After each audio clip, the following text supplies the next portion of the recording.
विषय संपतो. आणि मी किती दिवसापासून सांगतो, हे जर भुजबळ साहेबांनी पुढाकार करून घेतला, पुढाकार जर घेतला त्यांनी, तर मी त्यांचे लाख लाख आभार मानेल.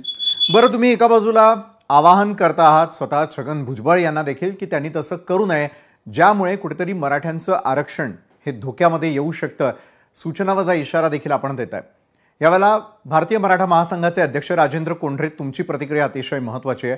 एका बाजूला इतक्या मोठ्या संघर्षानंतर कुठेतरी GR निघालेला आहे आणि मराठ्यांना आरक्षण मिळणार असं टप्प्यात असतानाच पुन्हा एकदा छगन भुजबळांनी केलेलं वक्तव्य आणि त्यानंतर मात्र मनोज जरांगे पाटील म्हणताय, जर शब्दरचना बदलली आणि आमच्या आरक्षणाला धक्का लावलात तर 1994चा जो GR आहे त्याला तुम्ही चॅलेंज करणार आहे, म्हणजे नेमकं काय करणार आहात राजेंद्रजी?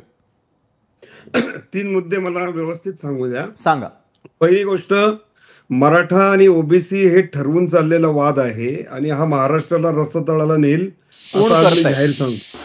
हे सगळे ठरवून करतायत सगळ्या गोष्टी, ज्या गोष्टीमध्ये कोणतंही प्रत्यक्ष वस्तुस्थिती विचारात न घेता राज्याचे कॅबिनेट मंत्री आणि त्यांचे बरोबरचे काही सहकारी ज्या पद्धतीने ह्या GR वर टीका करतायत, त्यांनी स्वतः मंत्रिमंडळात असल्यामुळं राज्य शासनाच्या सामान्य प्रशासन विभाग, नंतर सामाजिक न्याय विभाग यांच्याकडनं अधिकृत माहिती घ्यावी, मंत्र्यांना ती मिळते आणि त्या माहितीच्या आधारे ह्यांनी जर त्या गोष्टी त्या ठिकाणी मान्य करून घेतल्या तर तुम्हाला सगळी माहिती कोर्टात जायची गरजच नाही.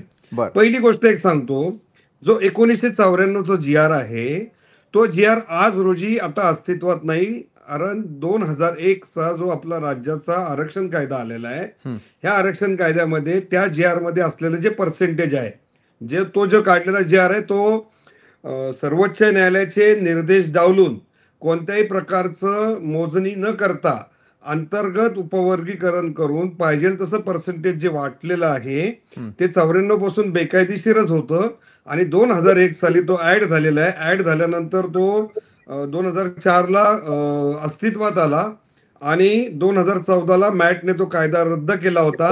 त्यानंतर उच्च न्यायालयाने त्याच्यामध्ये 3 जजेसचं जजमेंट वेगळं वेगळं आल्यामुळं आता ती केस मुंबई उच्च न्यायालयातून सर्वोच्च न्यायालयात गेलेली आहे. त्यामुळं आता ऍक्टच जर आपण चॅलेंज केला असेल तर ऍक्ट मध्ये असलेलं पर्सेंटेज ऑटोमॅटिकली ते त्याच्यामध्ये चॅलेंज आहे. त्यामुळे स्वतंत्ररित्या आज रोजी तुम्हाला तो GR चॅलेंज नाही करता येत.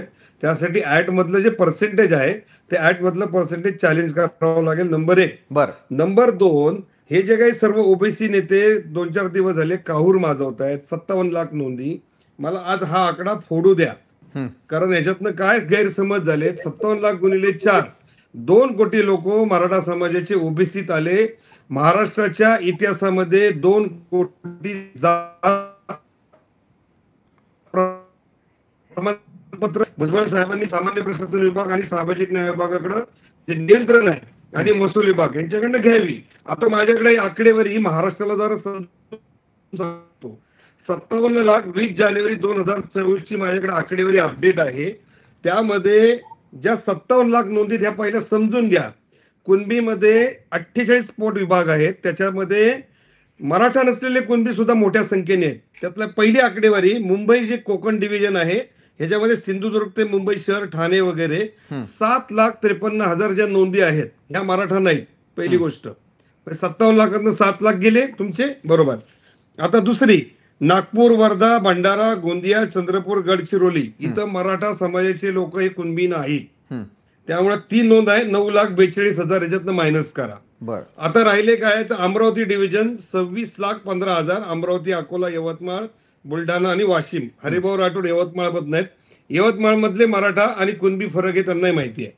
छत्रपती संभाजीनगर ज्याच्यावरनं काहूर माजवलं जात आहे, तिथे 32,000 नोंदी ह्या 20 जानेवारी 2024 अखेर होत्या आणि काल दैनिक सकाळने जे छापलेले आहेत त्याप्रमाणे छत्रपती संभाजीनगरमध्ये फक्त 47,795 नोंदी आहेत. राहिला पुणे विभाग हा 6,07,000 आहे. नाशिक विभाग 7,91,000. आता या 57 लाखामध्ये ह्या सगळ्या जाती वगळल्या. मल्टिपल नोंद, एखाद्या माणसाचा जन्म, मृत्यू, तो शाळेत गेला, जिथं साक्ष दिली, कोर्टात गेला, ठिकठिकाणी एका माणसाच्या नोंदी आहेत. त्यामुळे जो 57 लाखाचा आकडा गुणिले 4 2 कोटी मराठी, 3 कोटी मराठी ओबीसीत आले, हे प्रत्यक्ष वास्तवाला धरून नाही. त्यामुळे ओबीसी मध्ये भीती घालण्याचं प्रमाण झालं. बरं. त्यामुळं ओबीसी आणि वर्सेस मराठा हे युद्ध लावण्याचा प्रयत्न केला, हा दुसरा मुद्दा. आता तिसरा मुद्दा जो आहे JRच्या माध्यमातून, ज्यांना कोर्टामध्ये जायचंय त्यांनी कोर्टात जायला कोणतीही अडचण नाही, त्यांनी जावं. आपल्याकडं माधुरी पाटील वर्सेस आदिवासी विभाग ठाणे अशी सुप्रीम कोर्टामध्ये केस झाली. याच केसवरनं आपल्याकडे जात पडताळणी समित्या अस्तित्वात आल्यात. त्यांनी एकच वाक्य वापरलेले, oldest documents have great probative value. जे सगळ्यात जुनं आहे ते तुम्हाला त्या ठिकाणी प्रोबेटिव्ह व्हॅल्यू म्हणून सुप्रीम कोर्टाने दिलेलं आहे. Dattatray Ramrao Thorat versus state of Maharashtra अशी मुंबई हायकोर्टाच्या औरंगाबाद बेंचमध्ये न्यायमूर्ती मार्लापल्ले यांची केस झालेली आहे. यात सुद्धा तुम्हाला तुमची वंशावळ जुळवून ते डॉक्युमेंट तुमचे प्रूव्ह करून तुम्ही कोणत्याही प्रकारे तुमची ओल्डेस्टची नोंद असेल त्याप्रमाणे तुम्हाला प्रमाणपत्र मिळतं. आता हा जो काही JR काढलाय, हा JR मध्ये पहिलंच वाचामध्ये कायदा म्हटलेत, रूल्स म्हटले, तिथं वकील साहेब पण आहेत, नियम पण आहेत. नियम कायदा ह्याला JR कुठलाही सुपरसीट करत नाही, हे माझं ज्ञान आहे. तो सुपरसीट जर करत असेल तर त्या JRला काही अर्थ राहणार नाही ना. तुम्ही कायद्याच्या विरुद्ध JR जाऊन काढू शकत नाही, रूल्सच्या विरुद्ध जाऊन करू शकत नाही. ह्या रूल्स मध्ये काय बदल केलाय, फक्त हैदराबाद गॅझेटियरचा उल्लेख केलाय. मग त्या गॅझेटियरमध्ये अनेक जेव्हा डॉक्युमेंट त्याच्यामध्ये 1 ते 48 वाचायचे, त्याच्यात हे 49 नंबर वाचायचे, पण ते 49 फक्त ते घेतलं आणि त्याच्यावरनं लोकांना वाटलं, असं काही चित्र मला वाटत नाही. ज्या वेळेस अशा पद्धतीने पहिलं दिलं जाईल, ते व्हॅलिडेट होईल, त्यावेळेस तुम्हाला कोर्टात जाता येईल. कॉज ऑफ ऍक्शन आज तयार होत नाही. बरोबर आहे, कोर्टात केव्हा जाता येईल आणि त्याचबरोबर जो संभ्रम निर्माण केला जातोय असा तुमचा दावा आहे. ते आपण सविस्तर सांगितलं 3 महत्त्वाचे मुद्दे. मात्र हे 3 महत्त्वाचे मुद्दे सांगत असताना मराठा विरुद्ध ओबीसी अशा प्रकारचं सगळं जे राजकारण केलं जातंय ते विचारपूर्वक केलं जात असल्याचं